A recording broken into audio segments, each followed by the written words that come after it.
130. From Earth Not a Globe by Samuel Robotham. Take 2 carefully bored metallic tubes, not less than 6 feet in length, and place them 1 yard asunder on the opposite sides of a wooden frame, or a solid block of wood or stone. So adjust them that their centers or axes of vision shall be perfectly parallel to each other. Now direct them to the plane of some notable fixed star a few seconds previous to its meridian time. Let an observer be stationed at each tube, and the moment the star appears in the first tube, let a loud knock or other signal be given, to be repeated by the observer at the second tube when he sees the same star. A distinct period of time will elapse between the signals given. The signals will follow each other in very rapid succession, but still, the time between is sufficient to show that the same star is not visible at the same moment by 2 parallel lines of sight when only 1 yard asunder. A slight inclination of the second tube towards the first tube would be required for the star to be seen through both tubes at the same instant. Let the tubes remain in their positions for 6 months, at the end of which time the same observation or experiment will produce the same results. The star will be visible at the same meridian time without the slightest alteration being required in the direction of the tubes, from which it is concluded that if the Earth had moved 1 single yard in an orbit through space, there would at least be observed the slight inclination of the tube which the difference in position of 1 yard had previously required. But as no such difference in the direction of the tube is required, the conclusion is unavoidable, that in 6 months a given meridian upon the Earth's surface does not move a single yard, and therefore that the Earth has not the slightest degree of orbital motion. 131. NASA and modern astronomy maintain that the Moon is a solid, spherical, Earth-like habitation which man has actually flown to and set foot on. They claim the Moon is a non-luminescent planetoid which receives and reflects all its light from the Sun. The reality is, however, that the Moon is observably not a solid body. It is clearly circular, but not spherical, and not in any way an Earth-like planetoid which humans could set foot on. In fact, the Moon has been proven largely transparent and completely self-luminescent, shining with its own unique light. 132. The Sun's light is golden, warm, drying, preservative, and antiseptic, while the Moon's light is silver, cool, damp, putrefying, and septic. The Sun's rays decrease the combustion of a bonfire, while the Moon's rays increase combustion. Plant and animal substances exposed to sunlight quickly dry, shrink, coagulate, and lose the tendency to decompose and putrefy. Grapes and other fruits become solid, partially candied and preserved, like raisins, dates, and prunes. Animal flesh coagulates, loses its volatile gaseous constituents, becomes firm, dry, and slow to decay. When exposed to moonlight, however, plant and animal substances tend to show symptoms of putrefaction and decay. This proves that the sun and moonlight are different, unique, and opposites, as they are in the geocentric flat model. 133. In direct sunlight, a thermometer will read higher than another thermometer placed in the shade, but in full direct moonlight, a thermometer will read lower than another placed in the shade. If the sun's light is collected in a large lens and thrown to a focus point, it can create significant heat, while the moon's light collected similarly creates no heat. In the Lancet Medical Journal from March 14, 1856, particulars are given of several experiments which prove the moon's rays, when concentrated, can actually reduce the temperature upon a thermometer more than 8 degrees. So sunlight and moonlight clearly have altogether different properties. 134. Furthermore, the moon itself cannot physically be both a spherical body and a reflector of the sun's light. Reflectors must be flat or concave for light rays to have any angle of incidence. If a reflector's surface is convex, then every ray of light points in a direct line with the radius perpendicular to the surface, resulting in no reflection. 135. Not only is the moon clearly self-luminescent, shining its own unique light, but it is also largely transparent.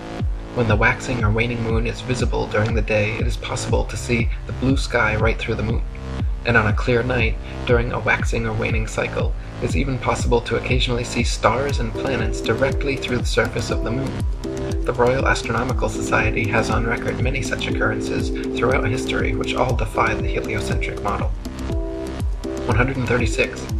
Many people think that modern astronomy's ability to accurately predict lunar and solar eclipses is a result and proof positive of the heliocentric theory of the universe. The fact of the matter, however, is that eclipses have been accurately predicted by cultures worldwide for thousands of years before the heliocentric ball Earth was even a glimmer in Copernicus's imagination. Ptolemy, in the 1st century AD, accurately predicted eclipses for 600 years on the basis of a flat stationary Earth with equal precision as anyone living today. All the way back in 600 BC, Thales accurately predicted an eclipse which ended the war between the Medes and the Lydians. Eclipses happen regularly with precision in 18-year cycles, so regardless of geocentric or heliocentric, flat or globe Earth cosmologies, eclipses can be accurately calculated independent of such factors. 137. Another assumption and supposed proof of the Earth's shape, heliocentrists claim that lunar eclipses are caused by the shadow of the ball Earth occulting the moon. They claim the Sun, Earth, and Moon spheres perfectly align like 3 billiard balls in a row so that the Sun's light casts the Earth's shadow onto the Moon. Unfortunately for heliocentrists, this explanation is rendered completely invalid due to the fact that lunar eclipses have happened and continue to happen regularly when both the Sun and Moon are still visible together above the horizon. For the Sun's light to be casting Earth's shadow onto the Moon, the 3 bodies must be aligned in a straight 180-degree syzygy, but as early as the time of Pliny, there are records of lunar eclipses happening while both the Sun and Moon are visible in the sky. Therefore, the eclipser of the Moon cannot be the Earth or Earth's shadow, and some other explanation must be sought. 138. Another favorite proof of ball-earthers is the appearance from an observer on shore of ships' hulls being obfuscated by the water and disappearing from view when sailing away towards the horizon. Their claim is that ships' hulls disappear before their mastheads because the ship is beginning its declination around the convex curvature of the ball Earth. Once again, however, their hasty conclusion is drawn from a faulty premise, namely that only on a ball Earth could this phenomenon occur. The fact of the matter is that the law of perspective on plane surfaces dictates and necessitates the exact same occurrence. For example, a girl wearing a dress walking away towards the horizon will appear to sink into the earth the farther away she walks. Her feet will disappear from view first, and the distance between the ground and the bottom of her dress will gradually diminish until, after a half a mile, it seems like her dress is touching the ground as she walks on invisible legs. Such is the case on plane surfaces. The lowest parts of objects receding from a given point of observation necessarily disappear before the highest. 139. Not only is the disappearance of ships' hulls explained by the law of perspective on flat surfaces, it is proven undeniably true with the aid of a good telescope. If you watch a ship sailing away into the horizon with the naked eye until its hull has completely disappeared from view under the supposed curvature of the Earth, then look through a telescope, you will notice the entire ship quickly zooms back into view, hull and all, proving that the disappearance was caused by the law of perspective, not by a wall of curved water. This also proves that the horizon is simply the vanishing line of perspective from your point of view, not the alleged curvature of the Earth. 140.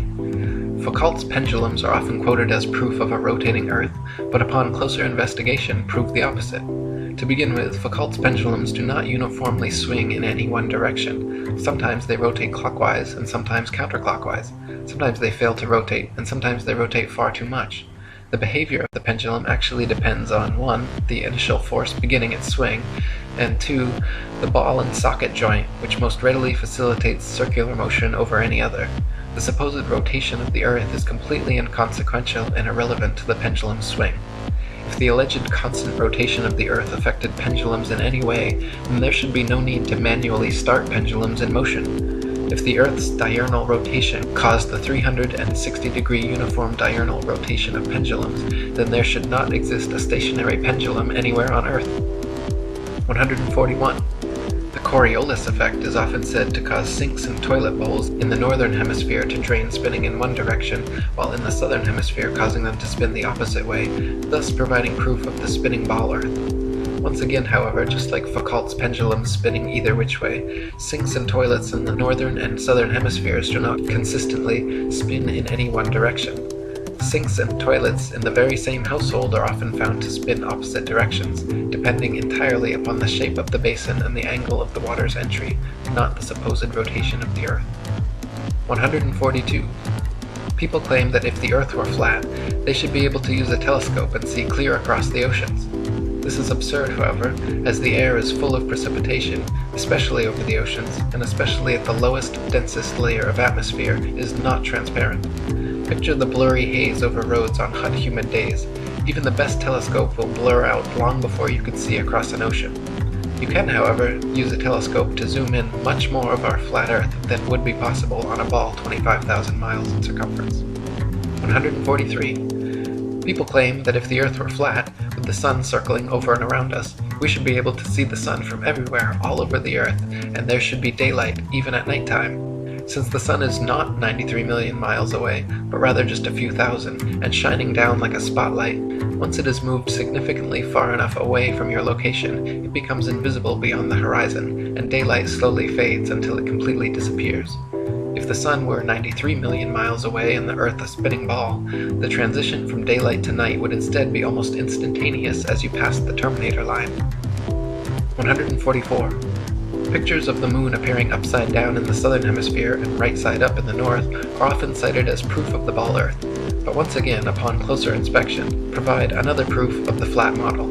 In fact, time-lapse photography shows the moon itself turns clockwise like a wheel as it circles over and around the Earth. You can find pictures of the moon at 360 degrees of various inclination from all over the Earth, simply depending on where and when the picture was taken. 145. Heliocentrists believe the moon is a ball, even though its appearance is clearly that of a flat luminous disk. We only ever see the same one face, albeit at various inclinations, of the moon, yet it is claimed that there is another dark side of the moon which remains hidden. NASA states the moon spins opposite the spin of the Earth in such a perfectly synchronized way that the motions cancel each other out, so we will conveniently never be able to observe the supposed dark side of the moon outside of their terrible fake CGI images. The fact of the matter is, however, if the moon were a sphere, observers in Antarctica would see a different face from those at the equator, yet they do not. Just the same flat face rotated at various degrees. 146. The ball Earth model claims the moon orbits around the Earth once every 28 days, yet it is plain for anyone to see that the moon orbits around the Earth every single day. The moon's orbit is slightly slower than the sun's, but follows the sun's same path from tropic to tropic, solstice to solstice, making a full circle over the Earth in just under 25 hours. 147. The ball Earth model claims the sun is precisely 400 times larger than the moon and 400 times further away from Earth, making them falsely appear exactly the same size. Once again, the ball model asks us to accept as coincidence something that cannot be explained other than by natural design. The sun and moon occupy the same amount of space in the sky and have been measured with sextants to be of equal size and equal distance, so claiming otherwise is against our eyes, experience, experiments, and common sense. 148. Quoting Earth Not a Globe by Samuel Rowbotham, it is found by observation that the stars come to the meridian about 4 minutes earlier every 24 hours than the sun, taking the solar time as the standard. This makes 120 minutes every 30 days and 24 hours in the year, hence all the constellations have passed before or in advance of the sun at that time. This is the simple fact as observed in nature, but the theory of rotundity and motion on axes and in an orbit has no place for it.